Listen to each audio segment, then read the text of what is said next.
Imagine this. The best pasta sauce you have ever tasted sits abandoned on a plate.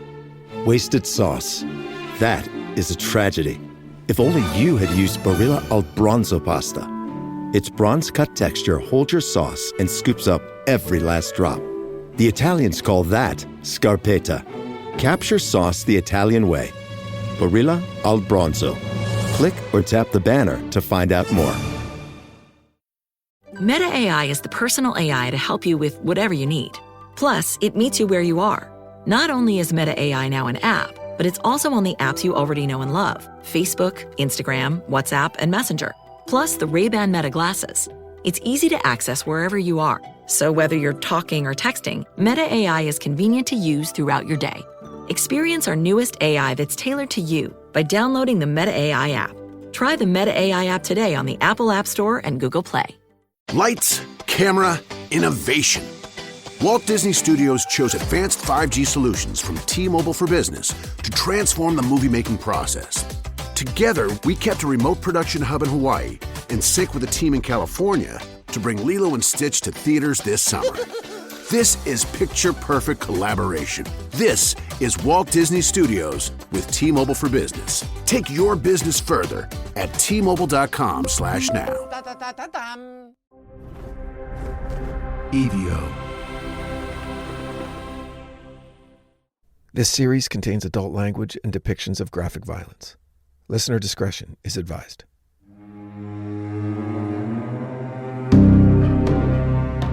So, a couple of announcements before we begin with today's episode. First, I'm going to be introducing a new show from the EVO network, and we're going to be introducing it on this feed for the first handful of episodes.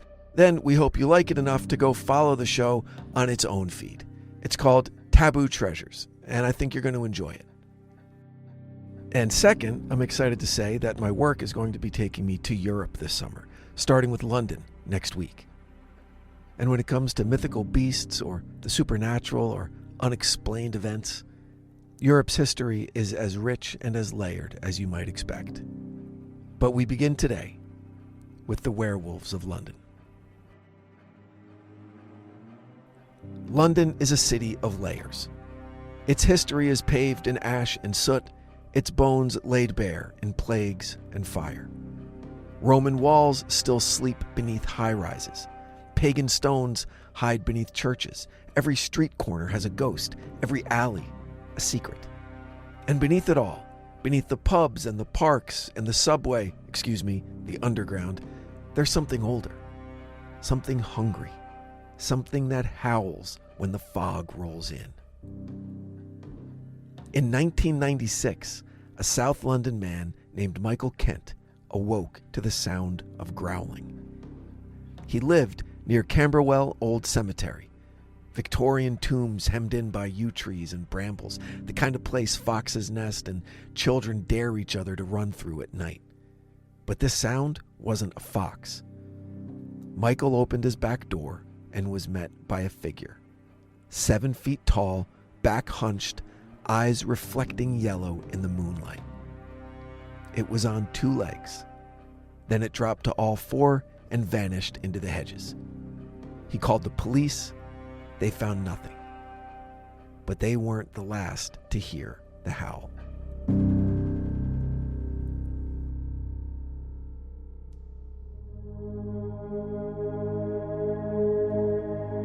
Welcome back to The Devil Within, European Vacation.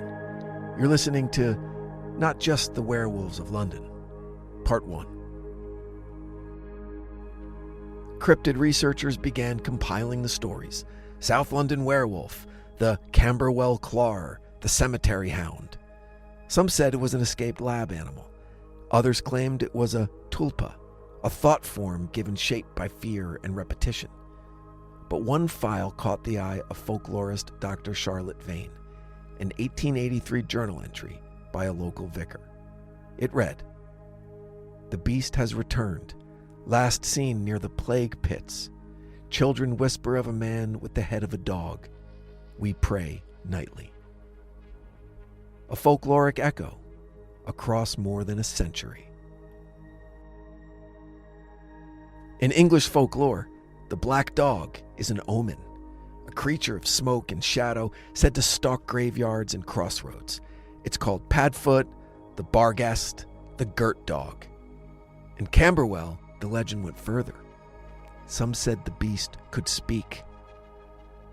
One 1941 air raid warden claimed he saw it among the rubble of a bombed church, standing upright, watching.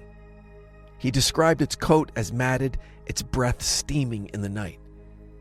Like a wolf from hell, he said.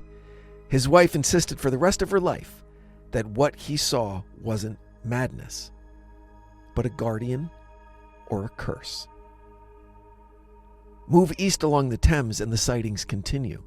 Dock workers at Woolwich reported mutilated foxes found at dawn, organs removed, no blood, no tracks. One guard claimed he saw a gray beast pacing along the river wall just before sunrise. A surveillance camera caught a glimpse of something, tall, gaunt, bipedal, crossing a shipping yard in 3 bounding leaps. Police dismissed it as a prank, but cryptozoologists didn't.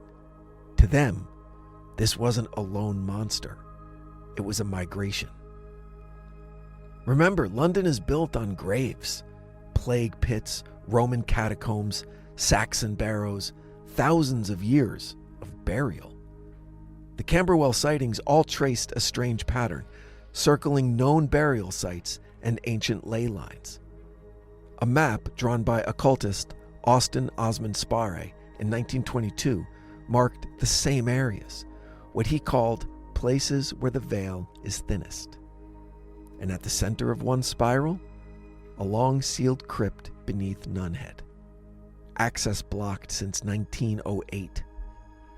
Officially, no entry has been made since then. But urban explorers tell a different story. They found claw marks on the stone. And something was still warm. Is it just folklore, a trick of the light? Or is there something beneath London, something not quite human? If you've heard the howls or seen the shadows, we want to hear from you.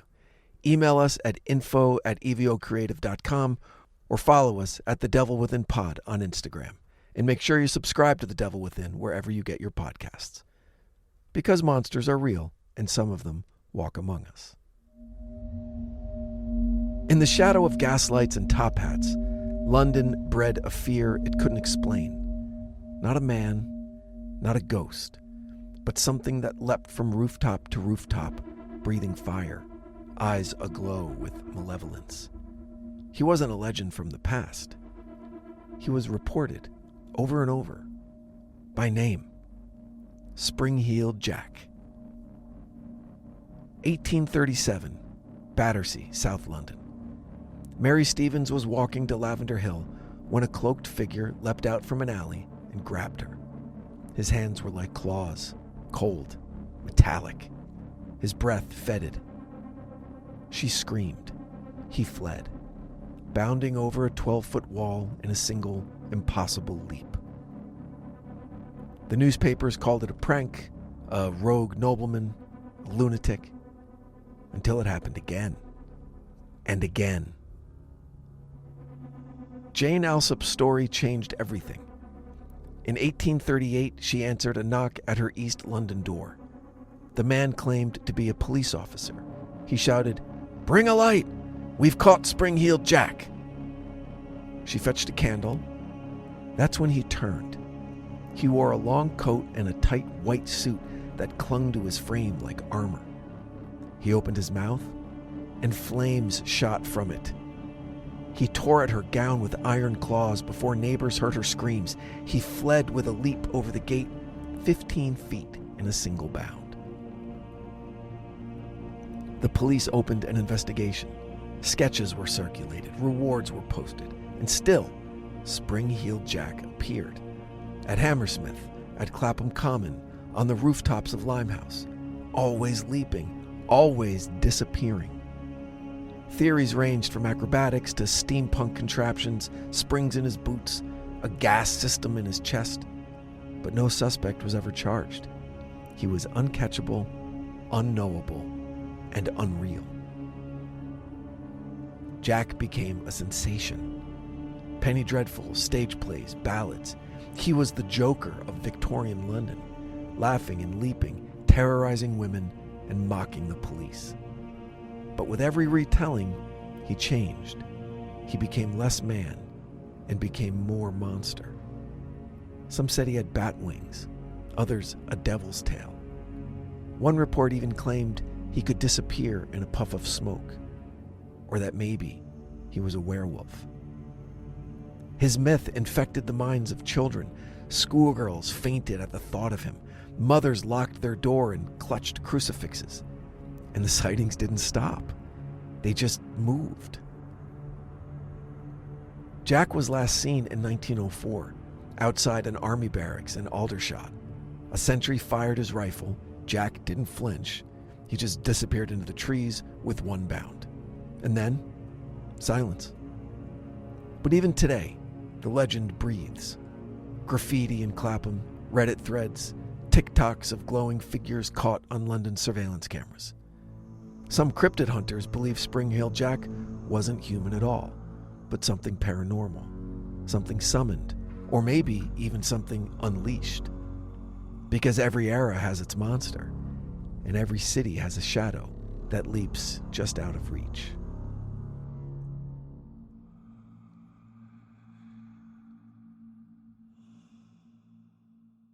The Disney Plus Hulu Max bundle. It's the ultimate bundle for an unbelievable price. Plans starting at $16.99 a month. Get it and watch Marvel Television's Ironheart on Disney Plus. I want to build something iconic. A new season of The Bear on Hulu. We can make people happy. And The Epic, a Minecraft movie on Max. Anything you can imagine is possible. The Disney Plus Hulu Max bundle. Plans starting at $16.99 a month. All these and more streaming soon. Terms apply. Visit DisneyPlusHuluMaxBundle.com for details. This episode is brought to you by LinkedIn. Psst, healthcare pros, word's out, and it's too good to keep quiet.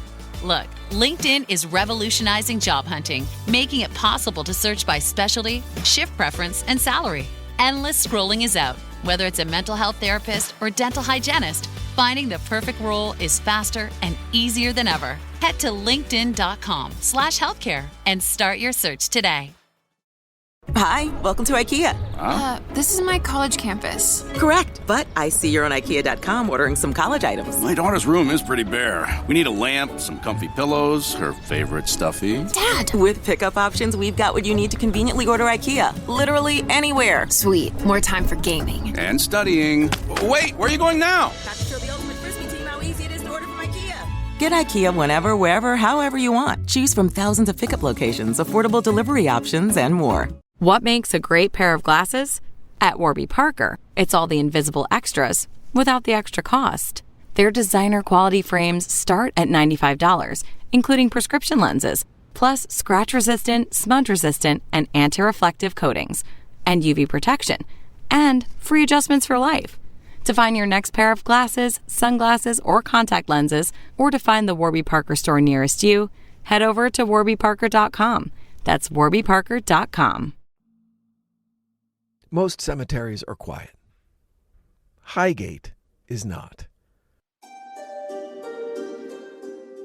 Perched on a North London hilltop, overgrown and Gothic, its crooked tombstones and ivy-draped vaults exhale history with every gust of wind. It's beautiful. It's haunting. And in 1970, it became something else entirely. A battlefield. Not between the living and the dead, but between myth and madness. It began in December of 1969. Two teenagers walking home past Highgate Cemetery's North Gate saw something standing behind the wrought iron fence. It was tall, thin, wrapped in black. Its eyes, they said, glowed red, like embers beneath a lidless stare. They didn't report it right away. Who would believe them? But then others began to see it too. A man in a top hat walking through walls, a dark figure levitating above the tombs. Dead foxes found drained of blood without a single wound. By early 1970, newspapers had caught wind of it. Was it a ghost? Was it a demon? Was it a vampire? 2 men stepped forward with answers, each claiming to be an expert in the occult. David Farrant, a self-proclaimed psychic investigator, and Sean Manchester, an exorcist and author. Both believed the creature was a vampire, an entity brought from Eastern Europe in the 18th century and buried, they claimed, in Highgate's maze of tombs, and they each vowed to destroy it. Not together, mind you, but in rivalry.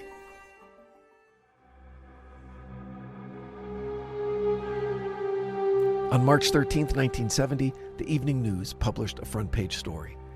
Does a vampire walk in Highgate? That same night, hundreds of people descended on the cemetery, armed with crosses, stakes, cloves of garlic. It was chaos.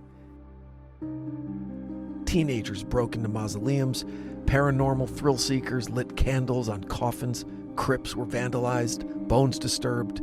The police called it a mass trespassing. But the legend refused to die. Farrant claimed to perform a psychic ritual to banish the entity. Manchester, not to be outdone, declared he had driven a stake through its heart in a secret tomb. Neither could prove it, but the aftermath was real. Cats were found mutilated, foxes crucified to gravestones, and in 1971, police discovered the charred remains of a young woman in a vault, ritually burned, symbols carved into her skin. They never found the killer. Farrant was arrested for breaking into a crypt. Manchester published a book. The vampire? Still there, they say. Waiting. Sightings continue. Tour guides report flickering lights. Visitors feel watched. Paranormal investigators capture EVP, or electronic voices, saying things like, "Don't come back. He's buried. I remember hunger." Local residents claim they hear breathing behind them when no one's there. One boy, age 10, says he saw a man with no face standing behind the cemetery wall in 2019. Was it ever really a vampire? Or was it something else? What's called an egregore, a spirit born of belief and fear. In London, the boundary between imagination and manifestation is thin. Sometimes paper monsters become real ones.